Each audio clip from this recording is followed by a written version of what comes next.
What's going on, guys? Welcome back to the channel.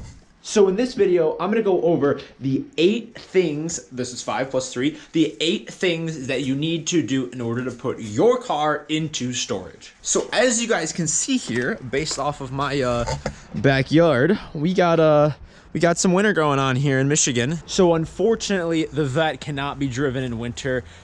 It is rear-wheel drive, and I don't have winter tires for it.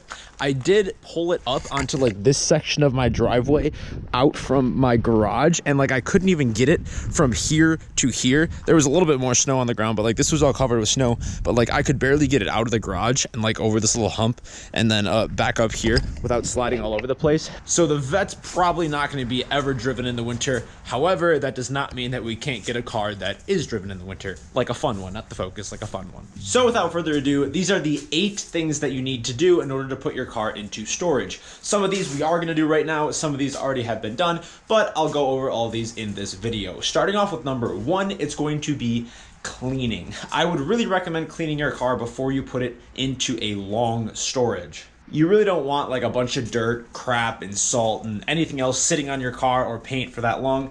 I really wouldn't, so we're going to clean some of that off now. I did give this car a complete wash a little while ago, so there's just a few spots I'm going to touch up. I'm not going to do a full wash, but just in the garage, touch up a few areas like some of the wheels and under the wheel wells and stuff like that. Also, before I get really into this, I do want to say that this video is primarily made for a long-term storage, which is going to be more than like 30 days. If you're just holding your car for about 2 to 3 weeks, you know, you're not really going to need all this stuff. So just keep that in mind. I usually keep my car into storage for about 2 to 3 months.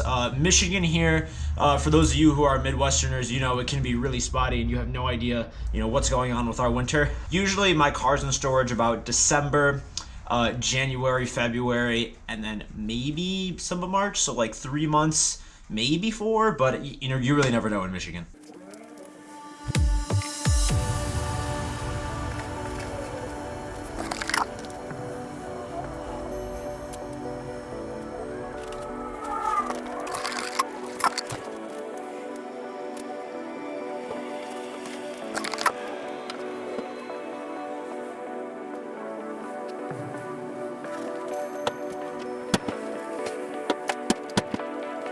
So that was all. I just had to touch up a few areas outside. Like I said, this car was relatively clean before I shot this video. So ideally, you might want to do a full deep clean depending on how dirty your car is. And at this time, we would hit the interior, but my interior is pretty solid. So I'm going to hold off on that until spring. Now, one thing you might want to do is take a second to look over your car. Maybe there was something that was broken or that you need to fix, or just something that maybe you want to order parts for during the winter or things like that. Winter is a great time to install upgrades, work on your car, and a bunch of other stuff. One of the things that I got to do is my hood is these little strong arm things right here. See, my hood will just drop unless I'm holding it up. So those little pistons right here, those need to get replaced, so I need to order some of those. Just little things like that. Maybe now would be a good time to take a look over this before you cover the car up and see if there's anything you need to order. So now we move on to step 2. Step 2 is change your oil. Now, this is something that is recommended by Ford in a lot of their manuals to do. Obviously, this is a Chevy, but it's technically recommended that you change your oil before a long storage. So I would have to recommend that to you and pass that on to you in this video. My oil's pretty fresh, so I'm gonna hold off on it, but I did want to give you that little bit of information. Another piece of information that I wanted to pass along is step 3. It is also technically recommended that you put a fresh load of gas in your car and you top it off completely. The reason why you should top off your gas tank is so you can avoid that gap of air in there, which then creates moisture, and a few bad things can happen, like your seals can dry out and other things like that. Also, it's recommended that you get some gas stabilizer. You put that in there to make sure that your gas is good for long-term use and it doesn't go bad while it's sitting in there. So step 4, we're gonna look at the battery. Now, you really don't wanna ruin your battery over the winter. And when your battery sits for a long time, it can go bad, and you really don't wanna ruin an expensive battery. Now, there's 2 main ways you can do this. The first way, which I usually do, is you can get out to your car every week or 2 and start it up, let it run. Ideally, drive it, but driving your car is not always realistic for a lot of situations, including my own. But I do prefer to start my car every week or two to get it up to temperature, get the car running, let it breathe, let it stretch its legs a little bit, and get that battery charged up and keep it going. The second thing you can possibly do is get what's called a battery tender. Some people call it a trickle charger. Basically what this is it just hooks up to your battery, it maintains the level of charge that it's at, and it just makes sure that your battery is healthy over the long term, and it's gonna last that couple months through storage. Something like this costs around 50 to 100 bucks. Might be a good investment if you can't drive your car or start it up often. Now, the fifth thing that is recommended to do when you put your car into storage is to not use the parking brake. Now, the reason why is because if that brake is stuck on your rotors the whole time of the winter, it could just get welded onto your rotors and get stuck there.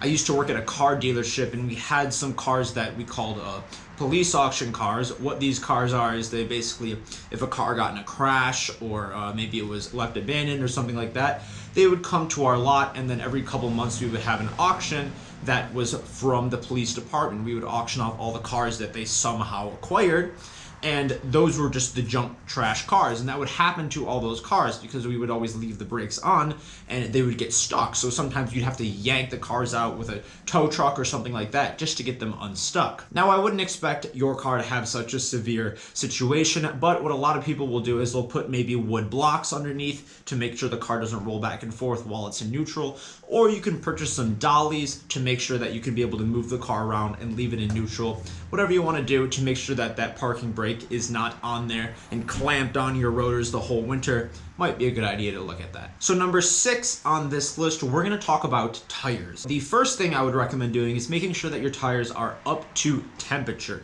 A lot of cars have that recommended temperature at 32 psi, but it could be different for yours. You're going to want to check inside the door on that door jamb area, and that's probably going to show you the exact amount that you need to inflate your tires to. So I'd recommend putting those at that temperature before the winter gets bad. Next, we're going to talk about flat spots on your tires. Now, I've never personally had a problem with this. However, a few people online have mentioned that they have as well.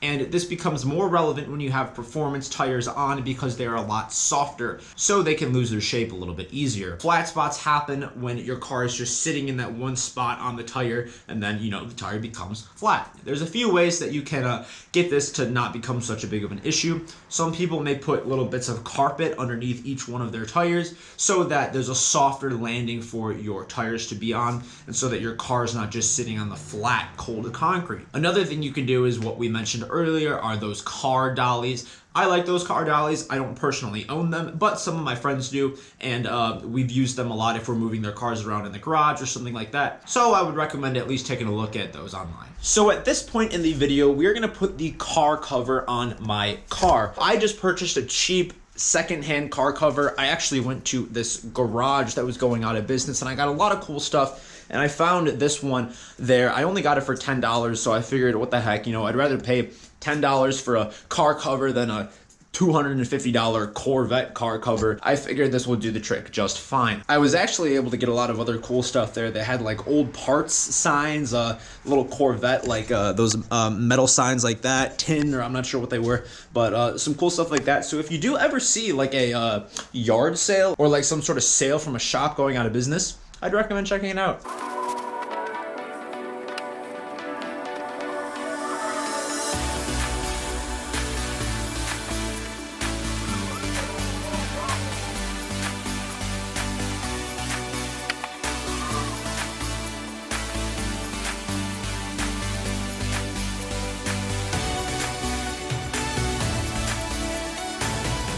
Well, I hope you guys enjoyed watching me struggle through figuring out how this thing works. This is a generic car cover, so it's not totally perfect, but whatever, it'll do the trick. So at this point, we've reached number 7 in the video. Now, this might depend on your situation and also where you live, and it was brought up to me online when I was doing some research for all the proper ways to take care of your car. And this is one I never really thought of until now, and that is making sure that your garage is critter-proof. So for the same reason that you want your car in your garage because it's warm and it's safe and it's out of the elements, those are the same reasons that maybe mice, raccoons, stray cats, or really anything can get into your garage and possibly your car. So a lot of people will recommend putting mouse traps in your garage, or maybe poison, or whatever you want to do to make sure that your garage is critter proof. A month or two back, I sprayed this whole garage with like a repellent for all that kind of stuff. So it still should be lasting and still should be good throughout the winter. However, it's definitely something to think about before you have a nest of who knows what in your engine bay. So the last one on this list is number 8.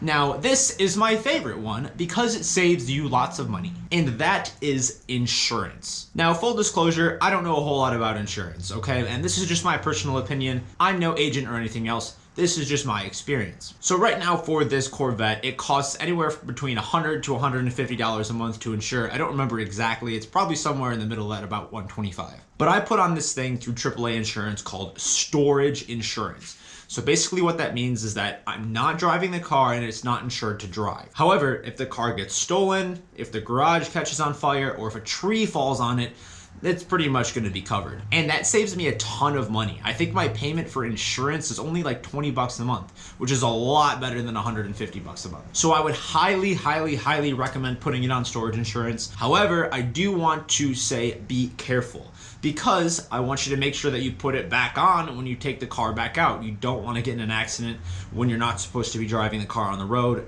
That can be a whole mess in and of itself. And 2, that usually only covers your car inside of the garage. So if you take your car outside onto your driveway and a tree falls on it and while you're washing it, that might cause an issue. Again, this is specific to your own policy, but I would definitely take a look at that. So that's going to be all for this video, guys. These are the 8 things that you need to do to put your car into storage. And in this video, we're going to be saying goodbye to the Corvette for at least about 2 months. However, that does not mean that we're not going to be modding the Corvette. I've got some plans to do over the winter in this garage so we can still mod and build the car during the winter. Hope you all enjoyed this video. Make sure to smash like if you did. Hit subscribe if you want to stick around. I would love to have you as part of the channel. I've got a lot of videos planned, so make sure to stay tuned. I love you all, and I'll see you in the next one.